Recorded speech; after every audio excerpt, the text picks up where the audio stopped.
Actually, nag-talk kami ni Pastor Tito. You know him.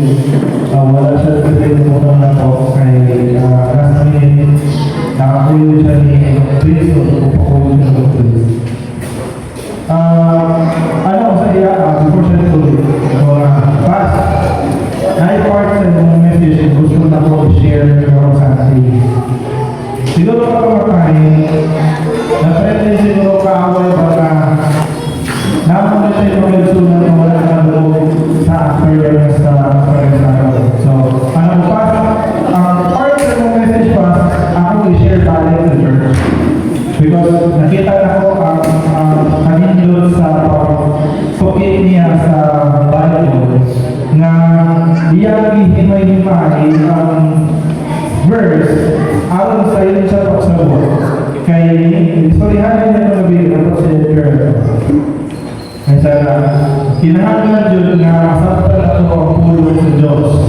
Kaya basin po, memorize ako sa Bible kung ano sa masapal ang pulong sa Ginoo. Mura taong ni-graduate na wala yung sibalaan. No? 83% o 85% sa mga ni-graduate na senior high according to the text is dili kabalo mo basa. Kabalo mo sa mabasa, pero di sila kabalo mo sa mo. Or ang reading comprehension nila is kulang. Muna nga, matingala sila ng mga tanungan karoon, pagkabot na sa mga exam sa mga apply o trabaho, lisudan kayo sila. Naman, lisudan kayo sila sa tulong question because ni-ubos ang standard sa education ang ilang tayo na nagkamatin. Natanan po sa modular, tanan hindi na ma-focusan ang tulong sa teacher. So this morning, I will share to you a Bible verse which is very common actually sa mga naka-appeal sa equipping. Usap siya sa mga verse na akong ginagawa sa pagpapatanong na ilaan yung horizon. No? So, I will start sa ang topic for this morning. Ang topic this morning is about the Word. Wala po ba? Hasa the Father, we thank you God for this morning. Salamat po Diyos sa pasensya at kanan na topic for Word. Thank you God na gawin mo ngayon na dito sa mga Ginoo sa mga pagkaya sa pagsakas ng Word, sa worship of the Lord. We feel Lord your presence in this house, so that in this house of prayer, we pray Lord, bless us our wisdom, bless us our panapun Diyos. And din Ginoo sangkan kami ulan sa pagkita at pagulong ikaw yung magpadayon sa mga Diyos o dito sa mga kasikasin sa mga sa mighty Jesus we pray. Amen. So sa mga nag-take note, ang topic for this morning is about the Word.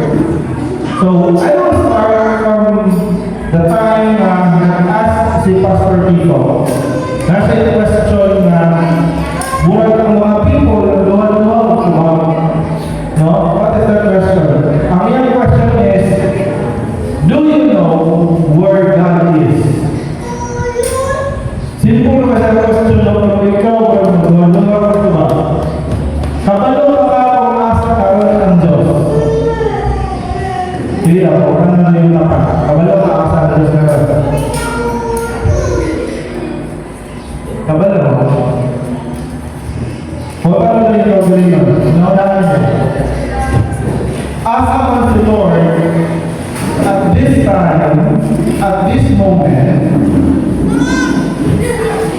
karoon sa mga naglingkod ka, asa si Lord. Ha? Isa moment na lang kami. Isa nalingon na nasa heart. Amen. Isa nalingon na nasa heaven sa Lord God. Amen. Wala din siya. Actually, wala din siya sa ito o sa iyo. Ano naman? Ang atuang Diyos, omni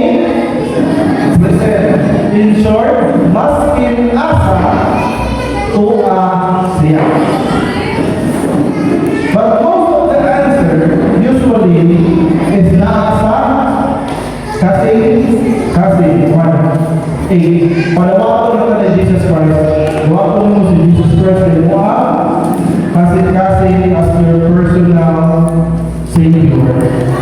Usually, magunawa na kita na si Lord na adil sa heart. Ano man, kung nawato mo si Lord, ako ang heart. No?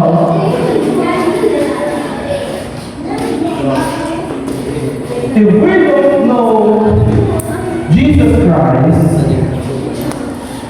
kung asa sa Lord, kung wala kabalo kung asa ang Diyos, importante niya ay nakabalo ka kung asa sa Lord, kung wala kabalo wala ako mubiyahe sa dalan na wala ako nakabalo. For example, gusto ko mo ito Japan, pero wala ko kabalo asa ang Japan. Gusto ko mo ito Manila, pero wala ko kabalo sa Pamaagi para maabot sa Manila. Let's just say, muulit ka sa inyong balay, pero wala ka kabalo asa inyong balay. Ang ending na naka-exol, pulitunjud ka sa gabi kung wala ka kabalo. Mula ang mga Kristohanan, it is very important for us to know where the Lord is. Why? Because we all get about Christians. Because we are followers of Christ. Pero kung si Christ mismo, wala kabalo asan mo siya i-follow, kaya wala mong problema. If we don't know where we are going, ang ending ay naigsoon, mamawala kita. Just how we are lost in a simple verse nga ito ang sige na naman ibasa ang ubang ginamemorize ko yun. Dili na ito makakita ang pinaka-significant sa mga verse. Balik na sa tuwang verse in John chapter 1 verse 1. Sino ka naman sa ito? Amen. Sino ka John 1:1. In the beginning was the Word, and the Word was with God, and the Word was God. Okay, kasi ito, siya na kasama katalapasan. In the beginning was the Word, or sa NLT version, in the beginning, the Word already existed. The Word was with God, and the Word was God. Now, ang pinakalitan na part kanina, sa conference, gibasa ni Pastor Tito in Bisaya version. So, mga tayo Bisaya version. Saya Bisaya version.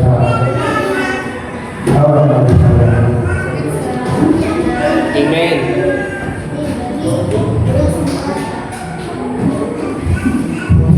Okay.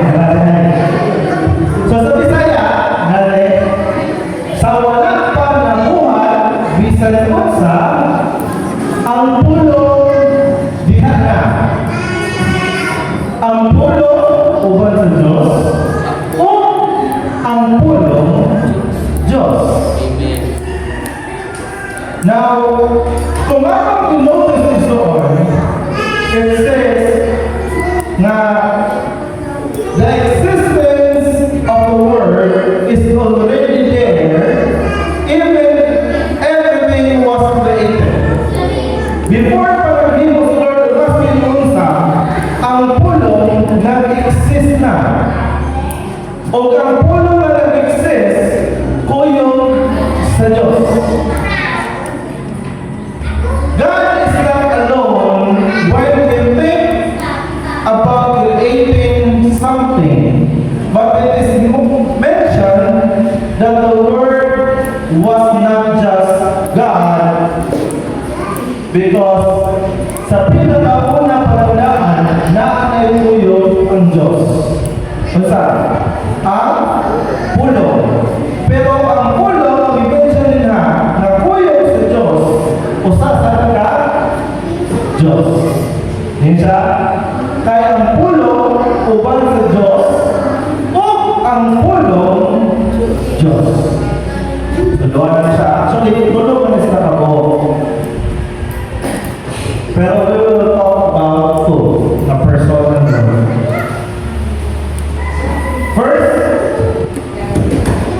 nag-ingon, na nag-exist na daan ang pulo.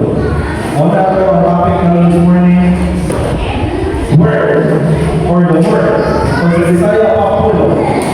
Nag-exist na siya before pa na inaroon ka na, o nabuwag ka na, o uyog siya sa Diyos, o mismo ang pulo, Diyos.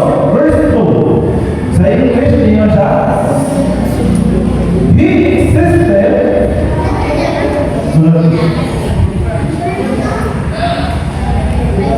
Verse 2 mo siya. He existed in the beginning with God.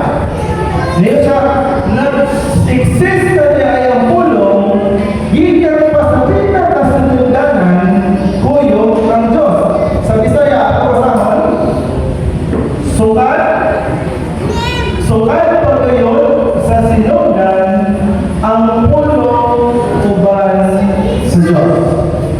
Now, let's go back sa kung saan ang pinaka-permero sa Bible. What verse, kung saan ang buong ang nasa pinakawal sa Bible. It is Genesis. Genesis 1, verse 1. In the beginning was the Word, created heavens and earth.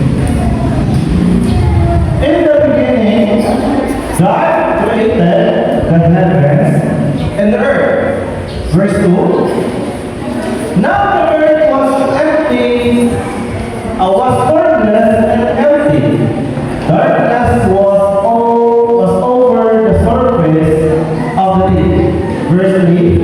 And the Spirit of God was hovering over the waters. Verse 3, moving on. And God said, let there be light, and there was light. Unang ba din ang verse? Ginawa ang napansin kung saan ko yung unang gibuhat ni Lord. Istorya. Kapag pag-ingon niya na ulang man, hiningit man tayo. Kung saan ko yung ang gibuhat? Istorya. Verse 3. Kung saan ginawa? First 3 word. And God said. Dapat sa kamon mo. And God said. Unsa po yung inyong ni Lord? Let there be light. Ang pagkatanan na to, unsa po yung gawas sa baka ni Lord? Ang pulong or ang word. Dili pala sa Adam Eve na sindigan buwaan niya o kanalako niyang form. Pero in the beginning, before pa nabuhat ang kanan, the Lord naghimo of heaven and earth. Pero wala niya yung form. Yang istorya. Lantaw siya bibigyan kayo man, niyo siya, let there be light. And pinaagi gihapon sa word or gihapon sa pulo. Verse 3 means that God created everything.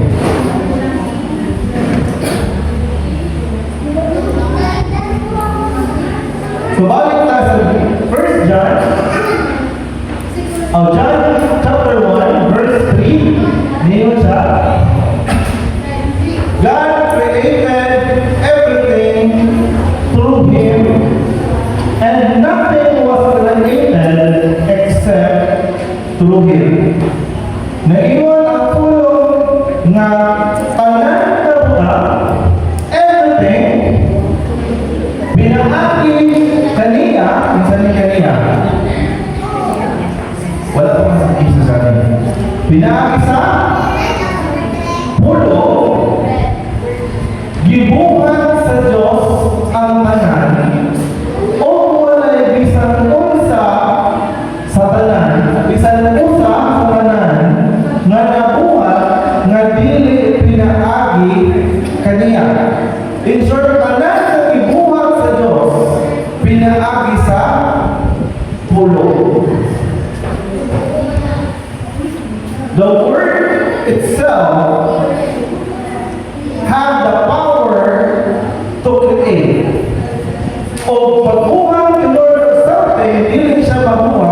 kung di buwagi ang di buwagi sa pulo. Kung dili mo ingon si Lord, let there be light, walay light.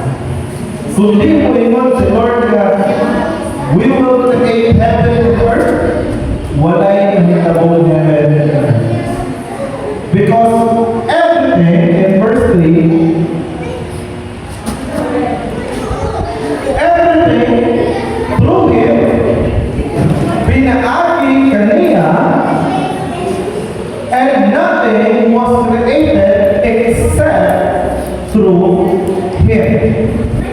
Walay lain nga pwedeng gapon nga dili moagi sa iya. Now, if you notice, kung naman yung Bible, pwede nyo na i-highlight ng Him. Sa Bisaya, kaniya, for sa English, pwede nyo na i-highlight ng Him. H-I-M. Saan H-I-M? Hotel and management. Him is lalaki. Tama? Pero ang iya tukoy dili is ang pulo. No? Pulo pala siya. In the beginning was the Word, and the Word was with God, and the Word was God. So the context of John chapter 1 is about the Word. Pulo ang pinaka-konteksto sa pinaka-unang na part. Now, pagkatapos sa kinalasan, sa verse 3, you mention na niya dito na Him, pinaagi kaniya, isa na kaniya, pulo na kuyo sa Diyos, o pulo ng Diyos.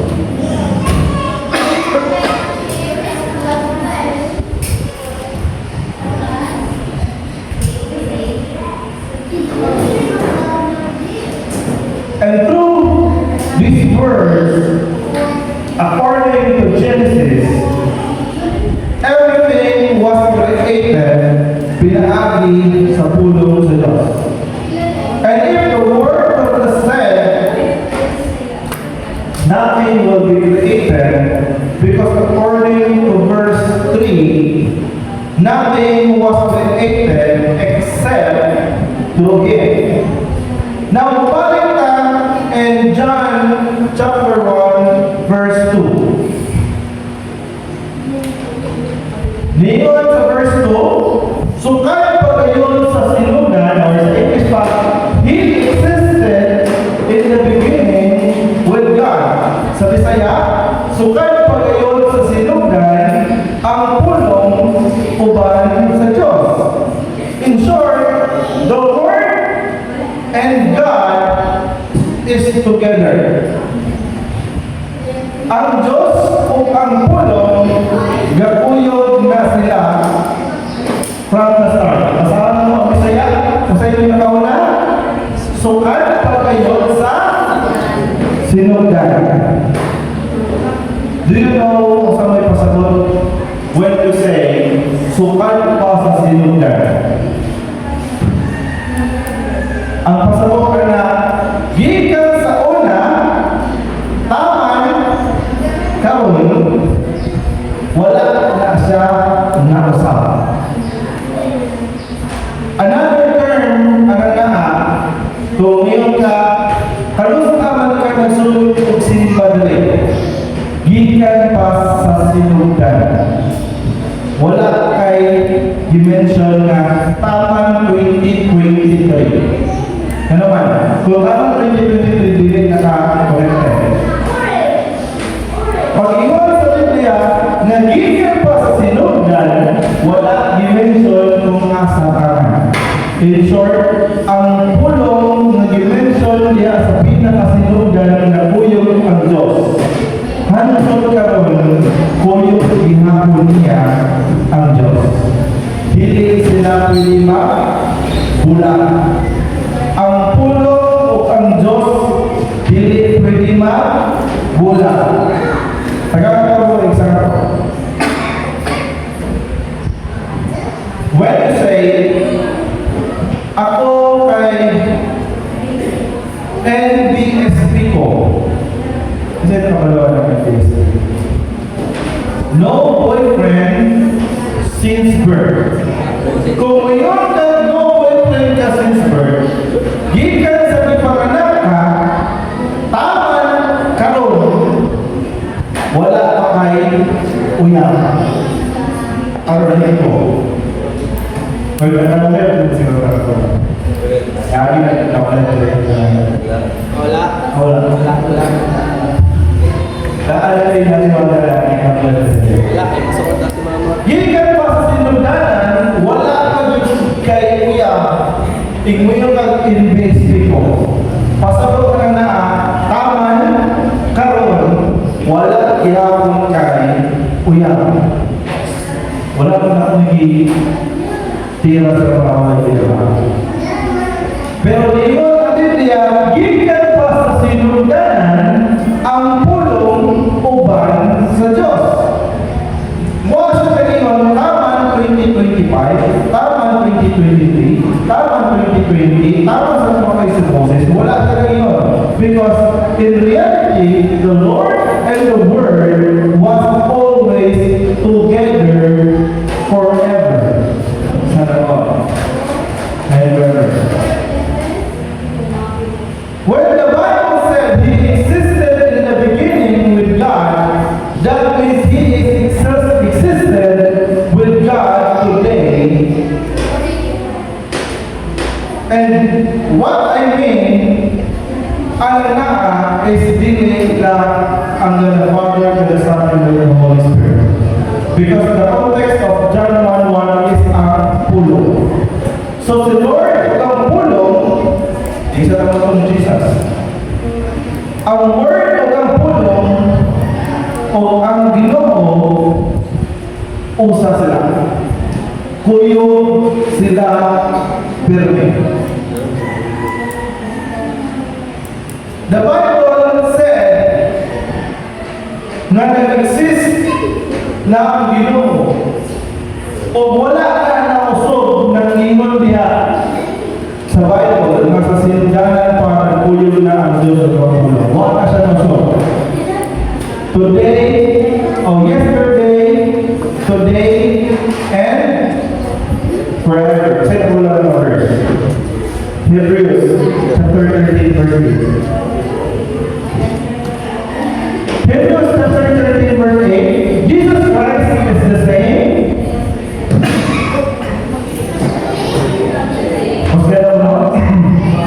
Jesus Christ is the same yesterday, today, and forever. Lihat kita.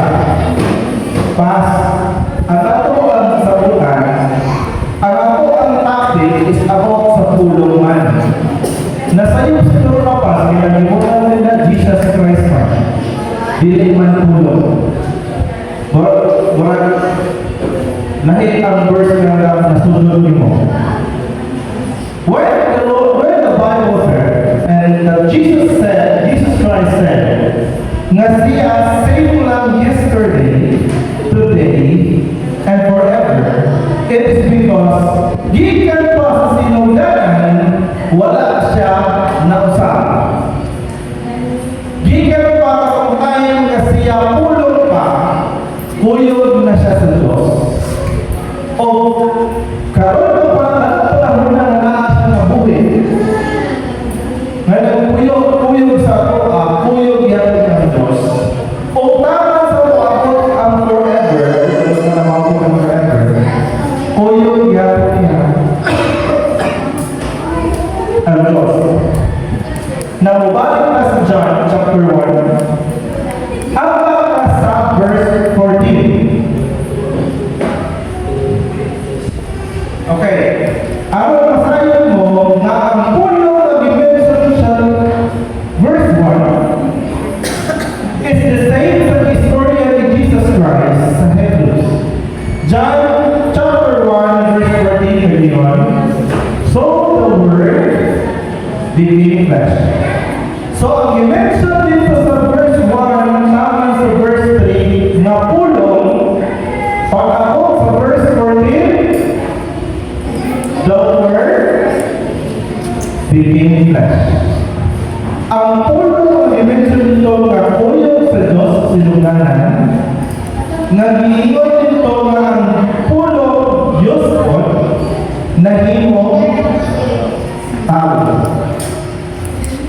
Nahimo siya human.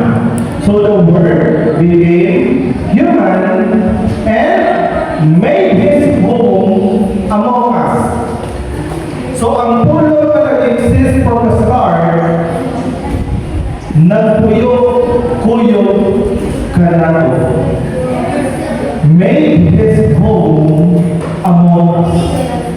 He was full of unfailing love and faithfulness. Sa Bisaya pa, verse 13, o ang pulo nahimo tao o mipuyo uban kanamo pulo sa grasya o kamakuha. Now, balik sa question. Balik na sa pinaka-main question na ito. If the Jesus Christ is the human form of the Word, if the Jesus Christ is the form of human flesh, dili sa kalibutan, pero sa sinuganan, siya ang pulo. Balik ko sa pangutana, asa man si Lord karon sa inyong kinabuhi.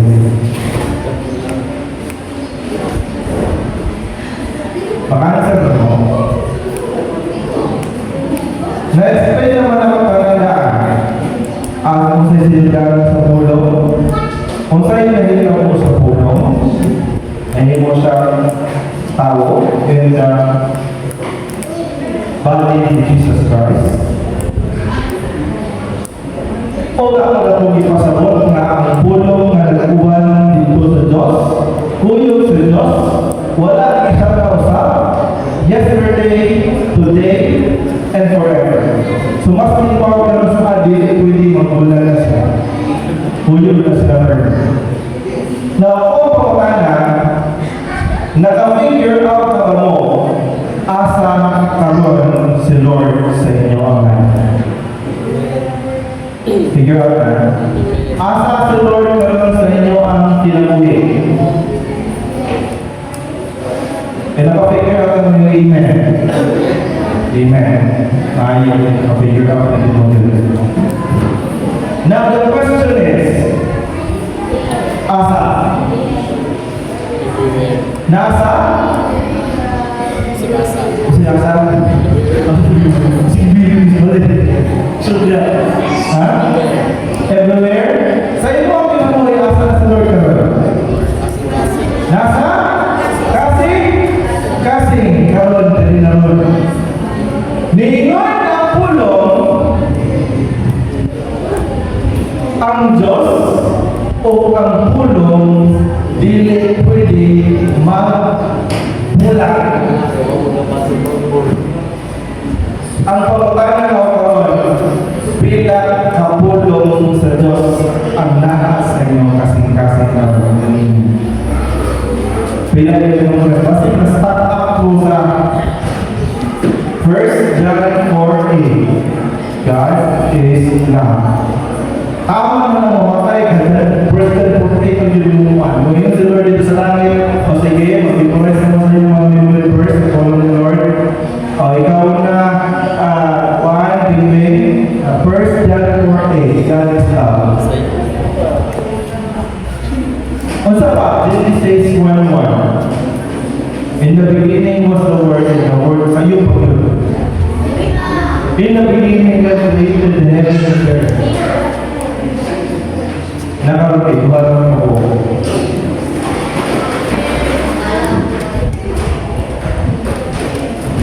John chapter 4, verse 8. John chapter 14, verse 6 na iwan. 14:6. Yan. Nag-iwan si Jesus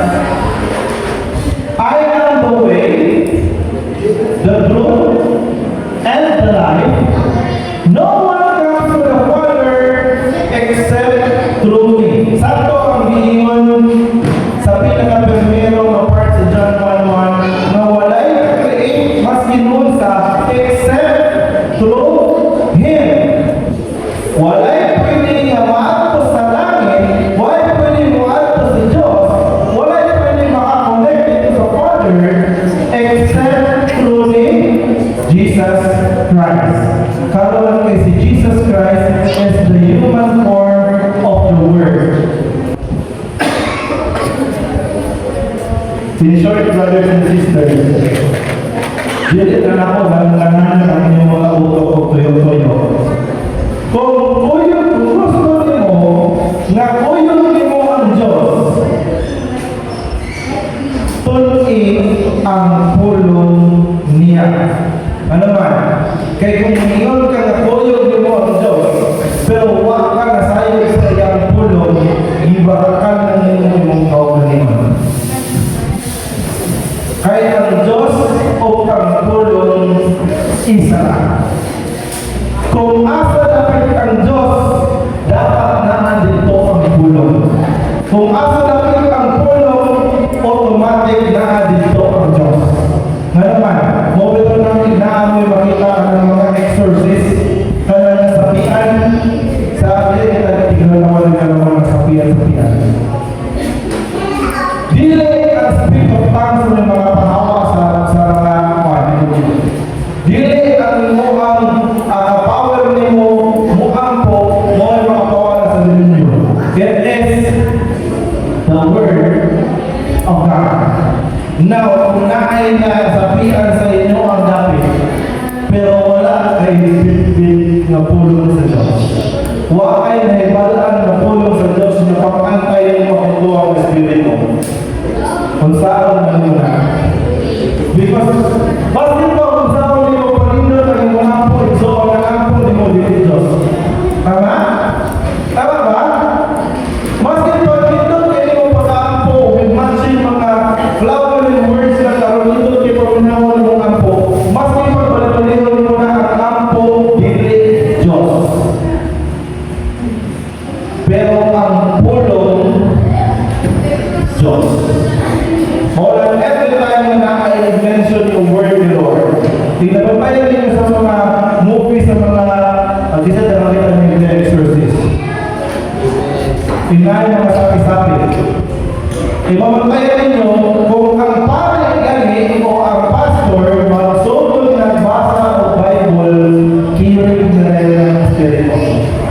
Alam mo, hindi ang kampo yan ang lupan. Kaya every time na magkampo sila o sa iwakan sa mga dawang spirito, uwiwan para sila na, ikaw, kampo na ko, nang mura sa mga sasala o mga nagsiguro na ko.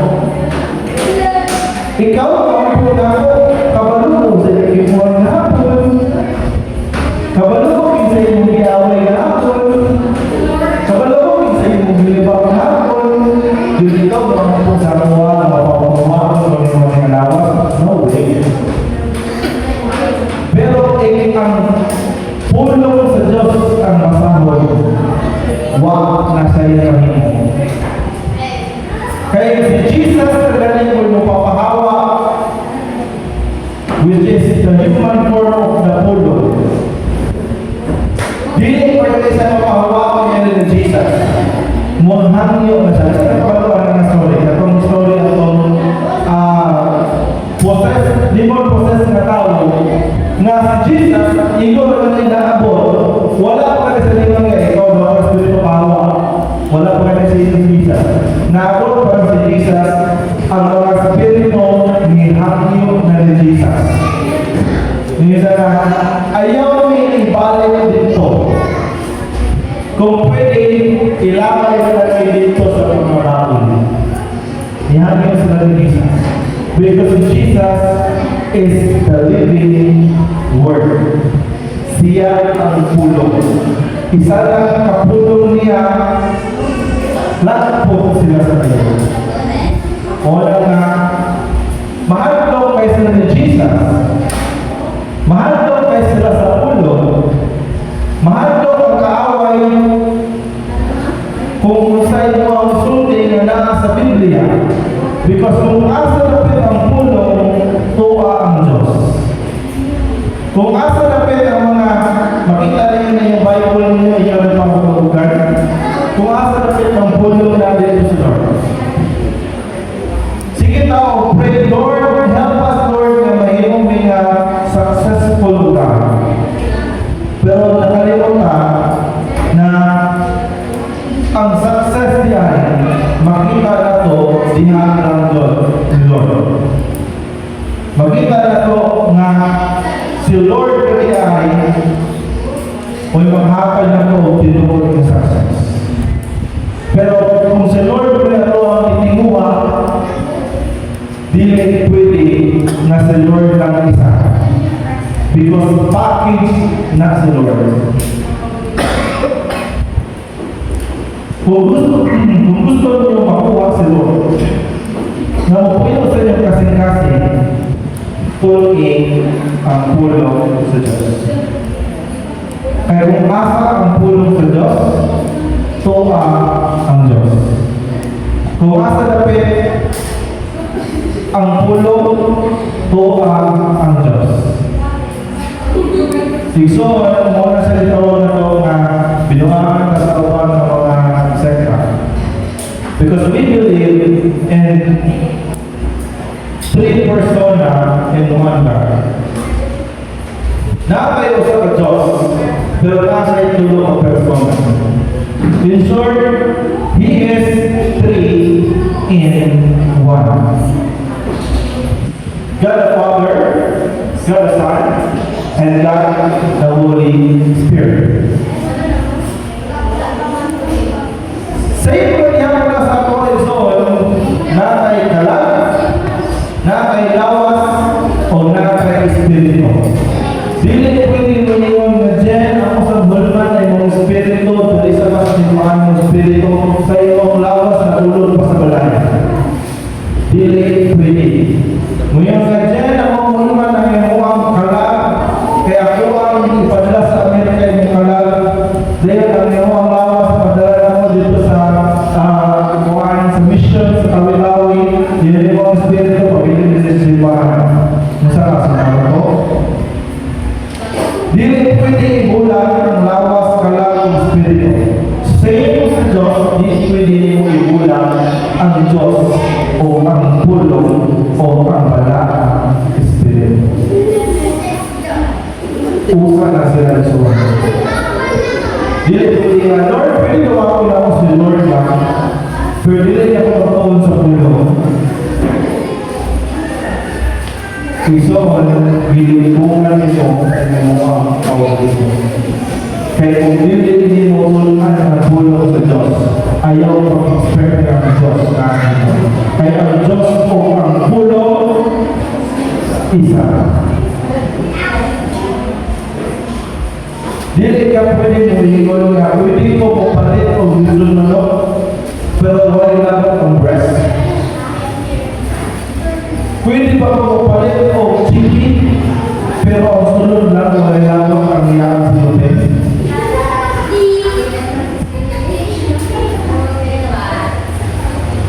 Pwede pa mo papalit o gasolina, pero ako lang sa lao o resublanan.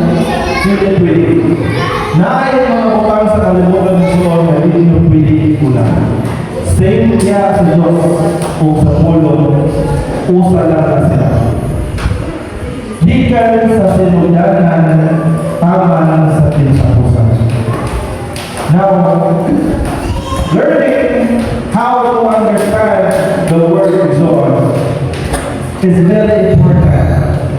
Because if you will not understand it, you cannot claim the promise of God na nakasulat diyan sa pulong sa Diyos. If you will not understand it and claim that you are Christian, moral na kayo soon o graduate sa college, na kay diploma, na kay tuga, nipaso ka, pero ang iyong auto, grade 1 pa. Wala tayong nasabtan sa iyong ang isulahan. Mo graduate ka, magpasal ka, mag-certify ka, mahangin ka sa teacher, projika lang ako. Sige, magpasal ka. Pero pagkabot mo sa real world, pagpanalaman mo, tingnan ka sa inyong boss. What if you ano ang nangyayari? Ay, minaan naman sa pinaka-first year sa inyo ang gisilahan. Nag-skill na ka-nursing, pag wala mo, di ka kabalo injection. Imagine mo na. Nag-graduate ka ng engineering, pero wala ka kabalo sa engineering facility. Nag-graduate ka sa mga ito. Nag-graduate ka o police, pero di ka kabalo mo greeting of good morning with a smile. In short, nag-graduate ka na wala kayo nangibalan. So, I don't want to hear or to know the time na question ka. Christian ka? Yes, Christian ko.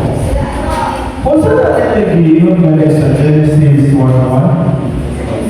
Basta, more like time na kita si Lord sa iyang miracle. After the fact mo, makita galing ang tribulation. Naama sa luto sa mga akaw sa Exodus. Patay. And so on, if we claim that we are Christians, we should know asa ang dalan na ako ang yan. We should know where to find the Lord in our hearts. Yes, the Lord nasa sa heart. Pero ang Lord na nasa sa heart, dili ko yung ang pulo. Kasi ikaw ang may nalulungan na nasa sa heart. Kasi dili si Lord may nasa sa heart. Kasi laki may nasa sa heart. Pili ng Diyos si Lord. May siya ang Lord sa iyong heart. So brothers and sisters, I encourage each and every one of us na dili ka marinig na matuon sa pulong sa Diyos every Sunday. Because if naman tayo, the word of the Lord is already scattered all over social media. Nagkano tayo nagwalay sa Facebook, nagkano tayo nagkakag-word sa YouTube, nagkano tayo nagkakag-word sa TikTok. All you need to do is to study and to learn and to understand the word of God.